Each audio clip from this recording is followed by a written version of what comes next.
la cucina nell'open space. Abbiamo già affrontato l'argomento open space altre volte, ma mentre le altre volte abbiamo potuto spostare le pareti della casa per creare appunto questo spazio aperto, stavolta non potremo spostare alcun muro perché la scatola muraria ce l'abbiamo già e non possiamo assolutamente modificarla. Quindi questo sarà un progetto di solo arredo.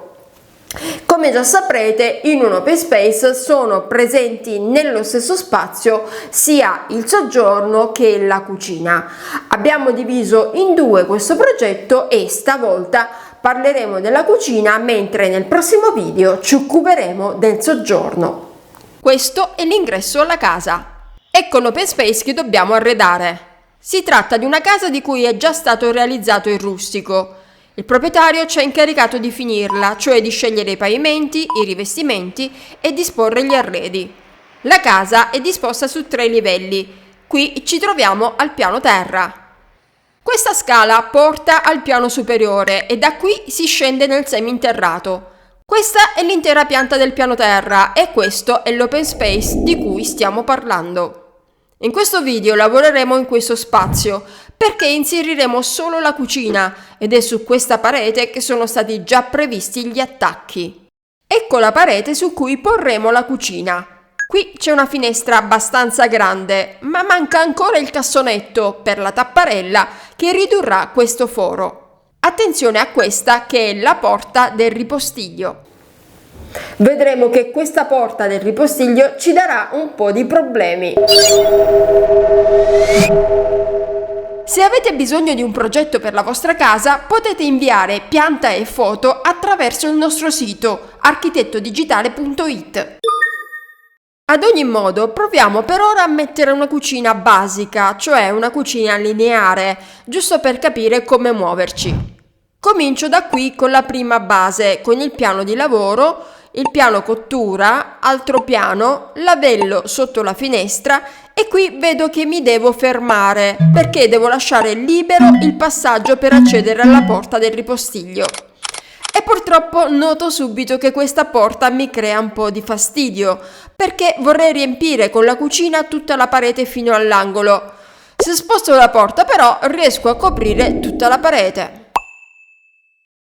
Questa è una piccola modifica della muratura che il proprietario ci ha consentito di fare. Alla fine ha preferito spostare la porta piuttosto che avere una cucina più corta. Questa composizione era solo una prova perché, come vedete, non è proprio il massimo. Cosa non mi piace? Abbiamo messo qui la colonna frigo, ma vorrei che ci fosse più di una colonna, solo che dopo la finestra c'è poco spazio. Quindi proverò a ribaltare la composizione e vedremo che cosa cambia. In effetti qui possiamo sistemare almeno 3 colonne, colonna forno, colonna dispensa e colonna frigo. Quindi poi abbiamo le basi con il lavello e il piano cottura. Cosa non va bene in questa composizione? Il piano cottura è troppo vicino alla porta e qui c'è anche poco spazio per la cappa. La cucina lineare era giusto per capire alcune cose. Adesso facciamo sul serio e mettiamo una penisola. Una penisola non può che girare in questo senso. Perché? Perché qui ho sempre la porta e devo lasciare libero il passaggio. Quindi torniamo qui con la colonna frigo, poi le basi con lavello e piano cottura, giriamo sugli angoli con il piano di lavoro e chiudiamo con piano snack e sgabelli. Dunque con la penisola torniamo ad avere solo una colonna.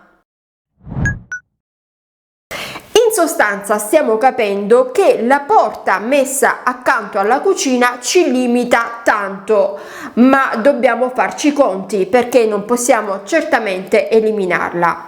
Dall'altra parte però non voglio nemmeno dover rinunciare alle 3 colonne e quindi che cosa possiamo fare? E se mettessimo le colonne a parte, qui su questa parete? No, perché siamo troppo lontani e in cucina vale la regola del triangolo di lavoro. Di che cosa si tratta?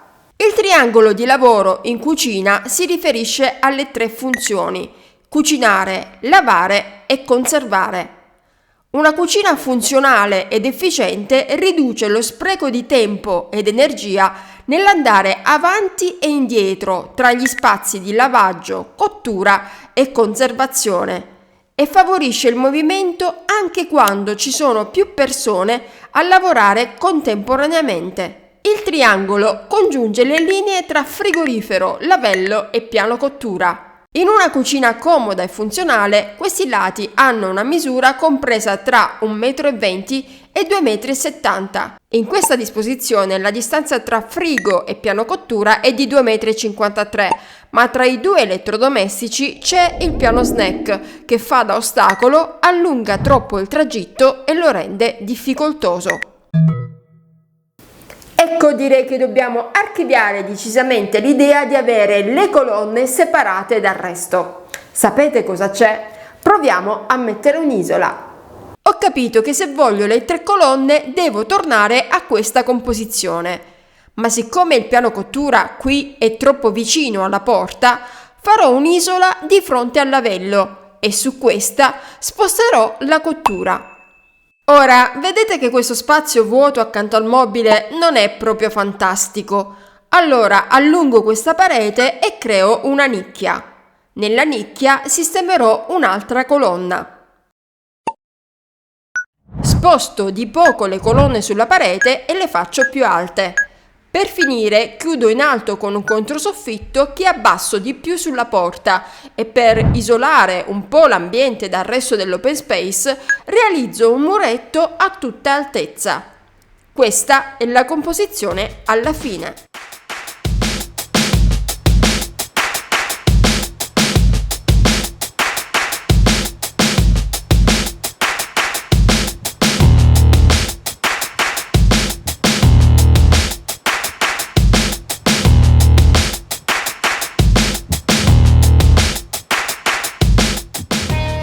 Nel prossimo video ci concentreremo sui materiali e vedremo se fare la cucina bianca oppure nera, se mettere un pavimento in ceramica o in parquet. Parleremo del paraschizzi e di come trattare la porta accanto. Per ora è tutto, la prossima volta ci occuperemo del soggiorno, grazie e alla prossima!